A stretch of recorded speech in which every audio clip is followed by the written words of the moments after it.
গুড়সকরা গ্রামের সঙ্গে তেপান্তরের বন্ধনটা ছিল শুরুতে শুধুই শিক্ষার। চলো শিখি ছিল তাদের মন্ত্র। আদিবাসী বাচ্চাদের নিয়ে কাজ করতে গিয়ে কিন্তু অচিরেই দেখা গেল শুধু শেখাটা যথেষ্ট নয়, তার সঙ্গে শারীরিক কসরত, শরীর গড়ে তোলাও সমান দরকার। অতএব যুক্ত হয়েছে নতুন দুটি মন্ত্র, চলো খেলি, চলো দৌড়াই। আর সেই সুবাদেই 3 দিন ধরে ফুটবল প্রতিযোগিতা পুরুলিয়ার কাশীপুর এবং বাঁকুড়ার ছাতনা এই দুটি ব্লক থেকে মোট 16টি টিম নিয়ে ছেলেদের ফুটবল প্রতিযোগিতা। কিন্তু এর বিশেষ আকর্ষণ হচ্ছে শেষ দিন মহিলা ফুটবলারদের প্রদর্শনী ম্যাচ।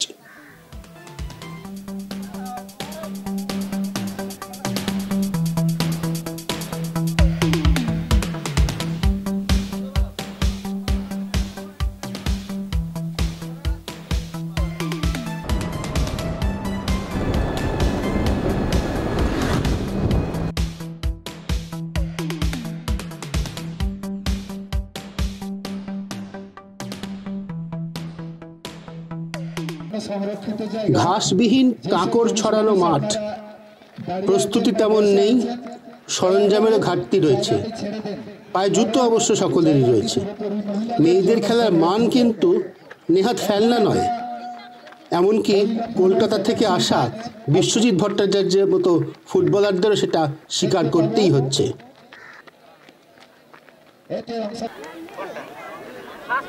মেয়েদের ফুটবল দেখতে কিন্তু শুধু মেয়েরা আসেন না।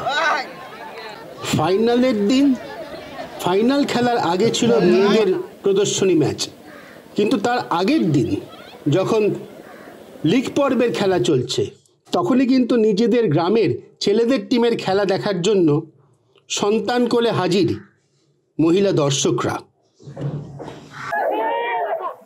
এই কার্তিকের দুপুরবেলাও মাঠে চলছে খেলা, যথেষ্ট প্রখর রোদেই কিন্তু খেলা চলছে। তার মধ্যেই মাঠের এক কোণায় ছায়ার মধ্যে বাচ্চা কোলে দাঁড়িয়ে থাকতে আমরা দেখলাম। আমাদের সঙ্গে রয়েছেন মধুমিতা টুডু আর তার পাশে সঙ্গীতা হেমব্রম। কথা বলে যা জানলাম এরা দুজনেই কিন্তু একসময় নিজেরা ফুটবল খেলতেন। মধুমিতা, আপনার বাড়ি কোথায়? এখন ঘাটরাঙামাটিতে, আগে ব্রাহ্মণ শাসন ছিল। ব্রাহ্মণ শাসন তো একদম তেপান্তরের গাই। তোমার ব্রাহ্মণ শাসনে ছিল, এখন গোড়াবাড়িতে। আচ্ছা, কিরকম লাগতো তোমার ফুটবল খেলতে যখন খেলতে? খুবই ভালো লাগতো। কখন খেলতে, সকালে কি দুপুরে? সকালে না, সকালে ভোরবেলায় এমনি, হ্যাঁ, আর সেই বিকেল বেলায় খেলতাম। আচ্ছা, বিকেল 4টে 4:30টার পর স্কুল থেকে আসার পর কিছু কাজ করবো, তারপর এসে খেলতাম। পড়াশোনা তুমি কতদূর করেছো? আমি এইচএস পর্যন্ত পড়েছি। হায়ার সেকেন্ডারি পর্যন্ত পড়েছো? বাহ। আচ্ছা, এখন তোমার বিয়ে হয়ে গেছে, কত বছর হলো? প্রায় 10 বছর। 10 বছর হয়ে গেল। কটি বাচ্চা? একটা তো কোলে আমরা দেখছি। হ্যাঁ, 2টো মেয়ে। এটা ছোট? হ্যাঁ, এটা ছোট। আচ্ছা, তাহলে বিয়ের পরেই খেলা ছেড়ে দিয়েছো? কেন বিয়ের পরে খেলা ছাড়তে হয় কেন তোমাদের? মানে এমনি সংসারে আর পড়লে আর মানে সবাই তো আর পছন্দ করে না ফুটবল খেলে, তাই ছেড়ে দিয়েছি। এখন খেলা দেখতে এসেছো, খেলা দেখতে কেমন লাগে? ভালোই লাগে, খেলা দেখতে খুব ভালো লাগে। টিভিতে খেলা দেখো? হ্যাঁ, টিভি নেই কিন্তু ফোনে দেখি। ফোনে দেখো? আচ্ছা, ফোনে তো দেখাই, ফোনে তো আজকাল সব দেখা যায়। তোমাদের গ্রামের টিম খেলছে এখন? এবার না, এখন খেলেনি, এই পরে খেলবে, এটার পর। আচ্ছা, তুমি তাদের খেলা দেখতেই এসছো? তোমার এখন কি মাঝে মাঝে মনে হয় একটু ফুটবল খেলি আবার? সেরকম এখন কিছু মনে হয় না খেলবো। মানে মনে হয় কি আগামীতে আমার মেয়ে দুটোকে ফুটবল খেলা শেখাবো, এটাই মনে হয়, আর কিছু না। আমি তো খেলতে পারলাম না, বিয়ে হয়ে গেল, পরবর্তী মেয়ে দুটোকে। তো তোমাদের মেয়েরা তো বিয়ে হয়ে যাবে, তখন খেলতে পারবে তারা, নাকি সময় পাল্টেছে, বিয়ের পরেও তারা খেলতে পারবে? তখন দেখবে, তখন ওরা বুঝবে খেলবে কিনা। আমি যতদূর আমার বাড়িতে থাকবে ততদূর খেলা শেখাবো, তারপর বিয়ে হয়ে গেলে ওরা স্বামী বুঝবে। তো তোমার কিরকম লাগতো খেলতে, কিরকম লাগতো যখন খেলতে, তারপরে খেলা ছেড়ে দিতে হলো? তুমি তোমার ফুটবল নিয়ে তোমার কি মনে হয় বলো? আমার মানে ফুটবল খেলতে খুবই ভালো লাগতো। তো আমার বিয়ে পরে ছেড়ে দিয়েছি, আমার বিয়ে 3 বছর হয়ে গেল। তো আগে অনেক খেলতাম, অনেক জায়গায় খেলেছি, প্রাইজও এনেছি অনেক, মানে খেলতে খুব মজা লাগতাম। কোন পজিশনে খেলতে? আমি মিডলে। মিডলে? তোমাদের মেয়েদের টিম ছিল পুরো? হ্যাঁ, আমাদের ছিল। তো সবারই বিয়ে হয়ে গেছে তাই ছেড়ে দিয়েছি, আগে অনেক খেলতাম। বাহ, গোল হলো প্রথম একটা। খেলা যে ছেড়ে দিতে হলো বিয়ের পর, খারাপ লাগে না? খারাপ লাগে, এখনো মানে ইচ্ছে করে যে আমি খেলবো, তো খেলছিলাম, বিয়ের পরেও খেলছিলাম, তো এখন বর্তমান ছেড়ে দিয়েছি। আচ্ছা আচ্ছা, তো তোমার কি বাচ্চা টাচ্চা আছে? না না না।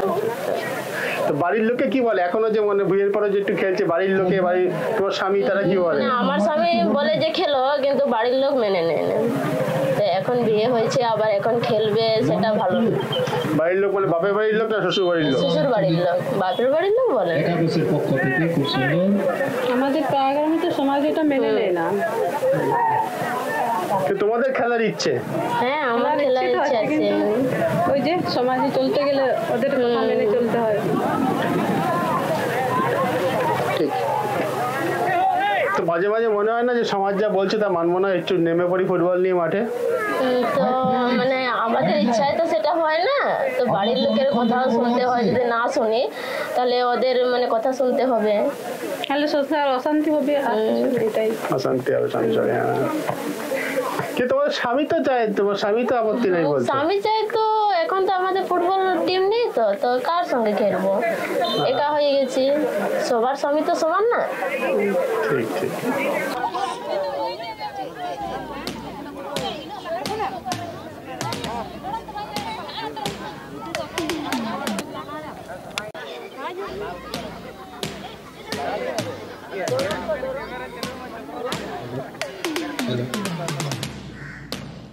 পুরুলিয়া বাঁকুড়ার সীমানায় দুটি ব্লকের 16টি টিম নিয়ে 3 দিনের প্রতিযোগিতা। তেপান্তরের সঙ্গে এর অন্যতম উদ্যোক্তা বি সিধু কানু জুমিদ গাঁওতা। আর যে মাঠে খেলা হচ্ছে তারও নাম সিধু কানু ফুটবল ময়দান। দলের সংখ্যা, প্লেয়ারের সংখ্যা গোনা যায়। প্রাইজ মানিও রয়েছে 51,000 টাকা চ্যাম্পিয়নদের জন্য, 31,000 টাকা রানার্স আপের জন্য, সেগুলো কম নয়। কিন্তু সব থেকে বেশি যেটা, অসীম যেটা, অপরিমেয় যেটা, সেটা হচ্ছে উৎসাহ।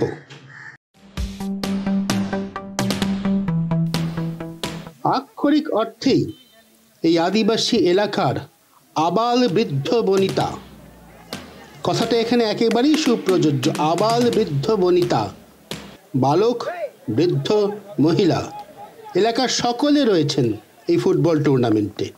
সকলের অংশগ্রহণে এই ফুটবলের বাঁধনে এরা একত্রে মিলিত হচ্ছেন। আধুনিক প্রযুক্তি ব্যবহার করে ড্রোন দিয়ে ছবি তোলা হচ্ছে। ড্রোনের ছবিতে আরও পরিষ্কার বোঝা যাচ্ছে মাঠের কি অবস্থা। এর মধ্যেও যে খেলা চলছে, তাতে কিন্তু এই 3 দিনের প্রতিযোগিতায় একজন খেলোয়াড়ও গুরুতরভাবে আহত হননি। তার কারণ এরা কিন্তু এখনও খেলাটা খেলার স্পিরিটেই খেলেন। সামান্য ফাউল, রেফারির সিদ্ধান্তে কোনো অসন্তোষ নেই, কোনো ঝগড়াঝাঁটি, মারামারি, তর্কাতর্কি, খারাপ কথা একেবারেই নেই। ফুটবলের প্রকৃত স্পিরিট যেটা, সেই স্পিরিটে খেলা হচ্ছে। সেই জন্যই ফুটবল এখানে শুধু খেলা নয়, শুধু প্রতিযোগিতা নয়, ফুটবল হচ্ছে সমাজকে বেঁধে রাখার শক্তি।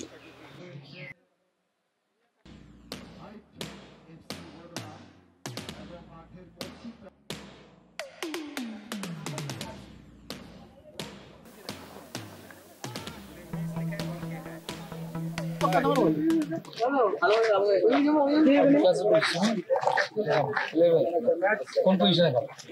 লেফট সাইড আর কোন পজিশনে খেলতে পারো? Defence, left defence. কি বলটা যখন দিয়ে মারলে স্ট্রাইকার, স্ট্রাইকার খেলে না, খেলতে হবে, পাস করে খেলতে হবে। খেলতে খুব ভালো, নমস্কার।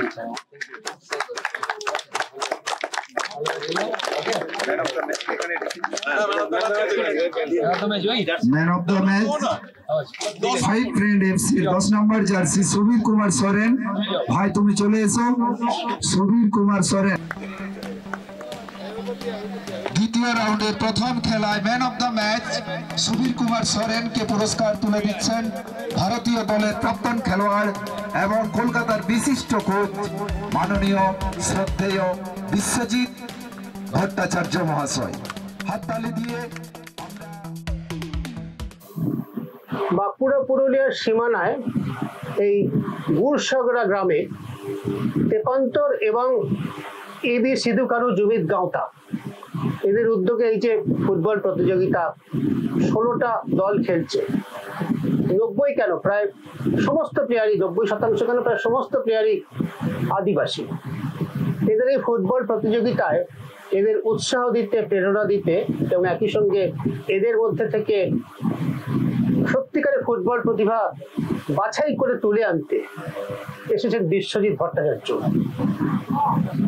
পরিচয় দেওয়ার দরকার নেই, তাও বলা, প্রায় 1 দশক ভারতীয় ফুটবল দলে ছিলেন, ভারতীয় ফুটবল দলে অধিনায়কত্ব করেছেন, ইস্ট বেঙ্গল মোহনবাগানে তো খেলেইছেন, তাছাড়াও কলকাতার প্রথম ডিভিশন অন্যান্য ক্লাব থেকে এরিয়ান, স্পোর্টিং ইন্ডিয়ান থেকে তার উত্থান। বিশ্বজিৎ আজকে আমাদের সঙ্গে আছেন এবং 3 দিনের এই টুর্নামেন্ট থেকে উনি কি পেলেন, উনি কি দিলেন এখানকার ফুটবলকে, সেটা আমরা একটু জানার চেষ্টা করব। বিশেষ স্বাগত এই আমাদের এই প্রোগ্রামে। কি দেখলেন বলতো, কি দেখলেন আপনি, কি কি আদিবাসীদের খেলা দেখলেন, ছেলেদের খেলা দেখলেন? আমরা দেখলাম আপনি অনেকক্ষণ কথা বলছেন, ইন্টারাক্ট করছেন বাচ্চাদের সঙ্গে, কি মনে হলো সব মিলে ফুটবল? আসলে আমি যেরকম যাই আর কি, জাস্ট চিফ গেস্ট হতে যাই আর কি, যে কোনো গ্রামান্তরে আগেও গেছি, বাট এরকম যে তেপান্তর একটা এত সুন্দর একটা পরিবেশ তৈরি করবে সেটা আমি ভাবতেও পারিনি, যে এতগুলো টিম কোনো টুর্নামেন্টে এতদিন ধরে পার্টিসিপেট করবে এবং এরম ভাবে খেলবে। এবং আমরা রিয়েলি যখন আমরা গ্রামের লোকেদের সঙ্গে কথা বলছিলাম, তাদের মনে অত্যন্ত উৎসাহ যে ওনারা এই খেলা দেখতে এসেছেন, ওনাদের ভূমিপুত্রদের খেলা দেখতে এসেছেন এবং তারা খুব প্লিজড এবং তারা খুব উৎফুল্ল। কোনো কোনো সময় তারা চিয়ার আপ করছে হাততালি দিয়ে। অ্যাকচুয়ালি আমার পাওনা থেকে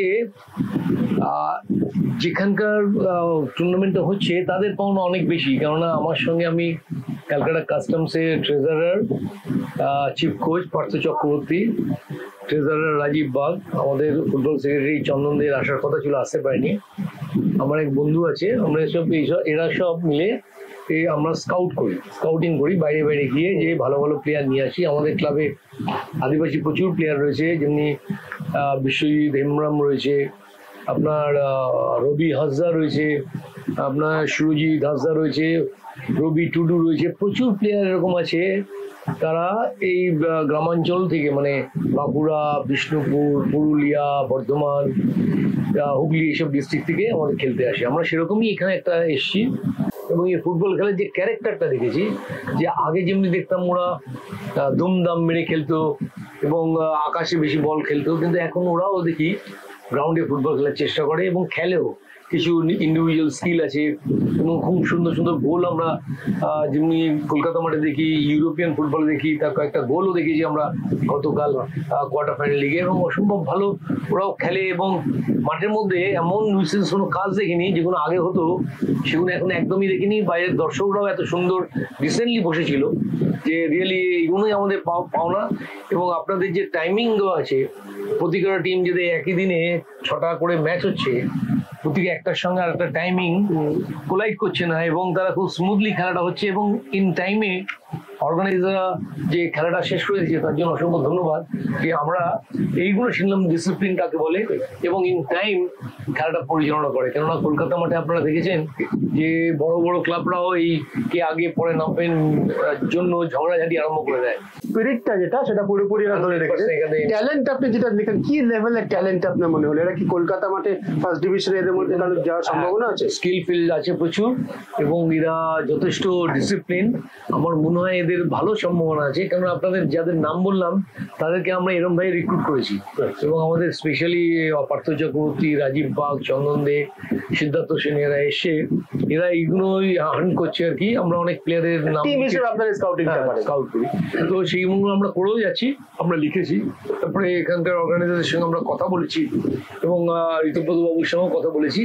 আপনাদের আমরা একটা ঠিক করেছি যে আমরা এখানে একটা ছোট্টখাটো একটা ক্যাম্পাস তৈরি করব এবং সেখানে একটা ছোট্ট আমরা ট্রেনিং শিডিউল তৈরি করব এবং এখানে যারা কোচেস আছে তাদের সঙ্গে এবং এখনকার যে প্লেয়ারদের আমরা বাচ্চি কিংবা যেসব প্লেয়াররা কোচেরা এদের ট্রেনিং দিচ্ছে তাদের বলেছি যে তাদের যদি নিয়ে আসে একটা ছোট্টখাটো একটা আপনার প্রপোজাল তৈরি করব, সেটা এই কোচেদের আমরা শেখাবো, তার সঙ্গে ছেলেদেরও প্র্যাকটিক্যালি আমরা সেই নলেজটা দেবো। তো ঋতব্রতবাবু তাদের রাজি হয়েছেন এবং ওনারা যখন অ্যারেঞ্জ করবেন তখন আমরা একটা ছোট্ট একটা এরকম ট্রেনিং শিডিউল তৈরি করে ওনাদের বুঝিয়ে দেবো এবং সেটা আমরা প্রতি 3 মাস বাদে কিংবা 2 মাস বাদে এসে সেটা কি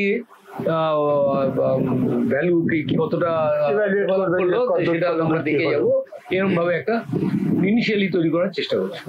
আরেকটা জিনিস জিজ্ঞাসা করি, সেটা হচ্ছে আপনি ট্যালেন্টের কথা বললেন, আপনি খুব ভালো করে জানেন তো যে ফুটবলে একটা স্তরের পর এগোতে হলে শুধু ট্যালেন্ট যথেষ্ট নয়, নিউট্রিশন খুব বড় জিনিস, তাদের খাওয়া দাওয়া ঠিক মতো হচ্ছে কিনা সেসব দিক থেকে তো এইসব জায়গা তো ততটা আর্থিকভাবে পিছিয়ে পড়াই জায়গা, সে পরিবার থেকে রাখছেন, সেটার জন্য কি করা দরকার সেই জন্য আমরা যেটা করবো ঠিক করেছি আর কি, আমরা এখানকার যাদের ছেলেদের তাদের ট্রেনিং দেওয়াবো, তাদের ফিজিক্যাল ট্রেনিং যাদের নেওয়া আছে সেরকম একটা লোককে নেবো যারা লোকাল এবং যারা ফিজিওর কাজ করে তাদেরও নেবো।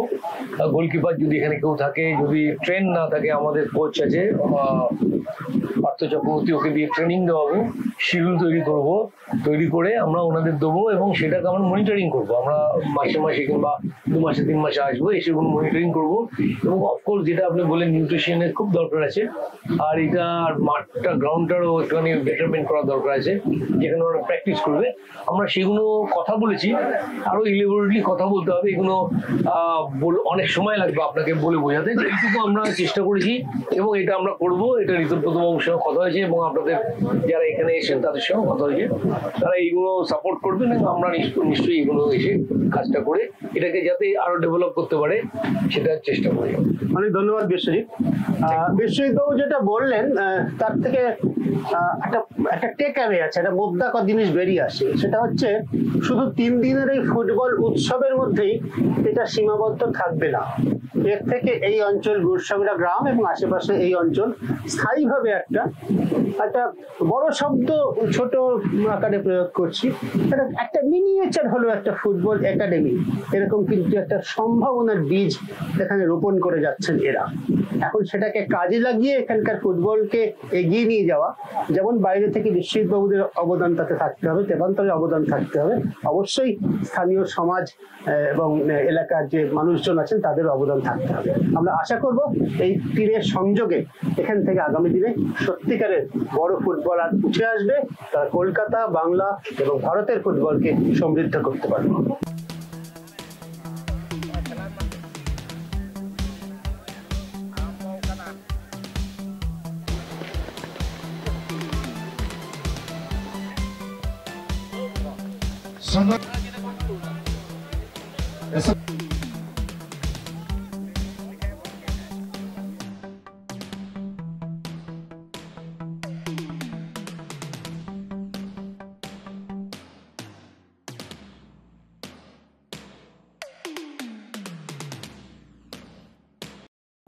আমাদের সঙ্গে রয়েছেন গৌতম সূত্রধর, এই টুর্নামেন্টে রেফারিং করছেন, আগে খেলতেন এবং এই অঞ্চলে রঘুনাথপুর সাব ডিভিশনের ফুটবলের সঙ্গে দীর্ঘদিন ধরে নিবিড়ভাবে যুক্ত। আপনি একটু বলুন যে এখন তো এখানে খেলাধুলার অবস্থা থেকে, আমরা তো শুনতে পাই যে এখনকার বাচ্চারা সারাক্ষণ মোবাইল নিয়ে পড়ে থাকে, খেলাধুলায় উৎসাহ কম, তাদের ফুটবলে তাদের কতটা আগ্রহ? ফুটবলে এখন মোটামুটি আমাদের এখানে যে পরিবেশটা হয়ে গেছে, আস্তে আস্তে ফুটবলটা ঝুমে যাচ্ছে, যেহেতু এখানে বড় বড় ধামাকা হয়েছে, তা আমাদের গ্রামের ছেলে চান্স পাইছে। ধামাকা বলতে কি? 1 লাখ 2 লাখ ধামাকা টাকা আড়ে দিচ্ছে, ওটাকে ধামাকা বলে।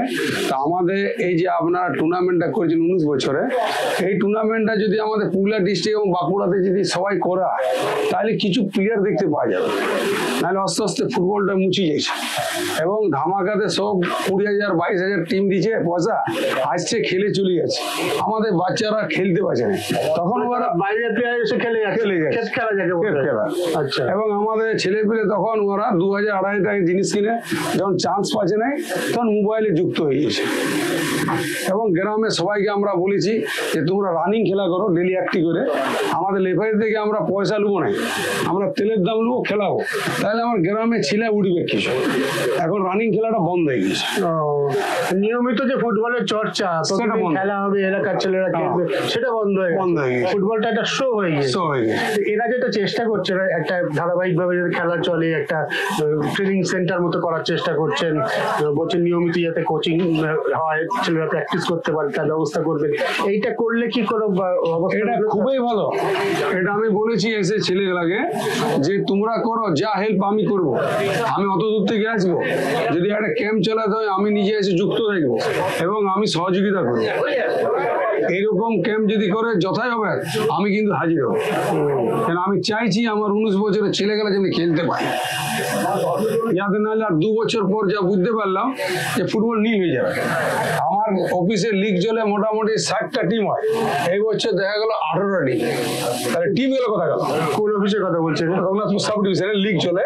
আচ্ছা, তো লিগে আমার 70টা 60টা টিম হতো, সেটা এবছর 18টা টিম দাঁড়ায়। খেলা বলতে ছেলেই নেই। টাকা দিয়ে যখন টুর্নামেন্ট করা হচ্ছে, টাকার জন্য খেলতে আসছে বাইরের লোকের, বাইরে টাকা চ্যান্ডেল, এদিকে আপনার ঝিলিমিলি এইসব প্লেয়ার খেলছে, 25,000 20,000 টাকা লিখে ফুল টিম চলে গেছে। আমাদের ছেলেগুলো চান্স পাইছে। এরকম যদি ক্যাম্প হয় খুবই ভালো। আমি নিজে এসেছি, আমার খুব মানে এনজয় হয়েছে যে এরকম বাচ্চা ছেলে খেলছে, দেখতেও ভালো লেগেছে। মানে আমি এটাতে যদি আসে আমি বলছি না, আমরা অফিস থেকেও আসবো, সহযোগিতা করবো যেটাই যেটাই হবে। খুব ভালো, থ্যাংক ইউ, থ্যাংক ইউ।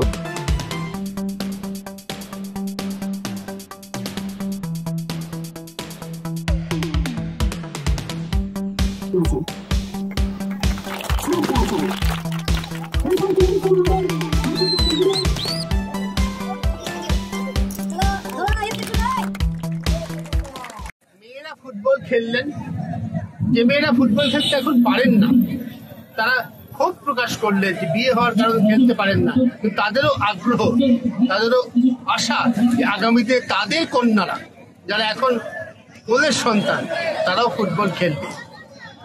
এই যে আশা, এই যে আশার আলো একটা ফুটবল প্রতিযোগিতা জ্বালিয়ে দিতে পারে মানুষের মনে, তা বোধ হয় এইরকম সাধারণ মানুষের সঙ্গে মাটিতে এসে দাঁড়ালেই একমাত্র বোঝা সম্ভব।